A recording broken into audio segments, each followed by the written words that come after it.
May isang magandang babae at balingkinita ng katawan na ang pangalan ay Ibana. Si Ibana ay bagong lipat lamang sa isang lugar na kung saan nakatira itong si Banong.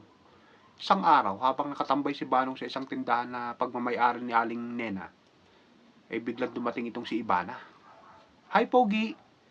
Pogi, pwede mo ba akong tulungan na magpintura sa kwarto?" Oo, walang problema, sabi ni Banong na walang pag-aatubili. Nung dumating sila sa bahay nila Ibana, dumiretso ngayon sila sa kwarto. Palingalinga itong si Banong. Pogi, sandali lamang ha, kukunin ko lamang yung pintura sa ibaba. Sinamantala naman ni Banong na nasa ibaba itong si Ibana. Hinahanap kaagad ni Banong yung lagayan ni Ibana ng mga underwear.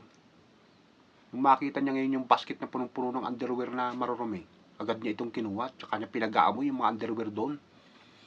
Dahil sa sobrang pagnanasa ni Banong dito kay Ibana, pinagdidilaan pa niya ito. Nung naramdaman niyang pabalik na si Ibana dun sa kwarto, bigla niya itong binalik sa basket na parang walang nangyari. "Ay, salamat talaga, Pogi, at nakita kita. Salamat din at tutulungan mo ako magpintura ngayon dito sa kwarto. Matutuwa talaga si Lola nito."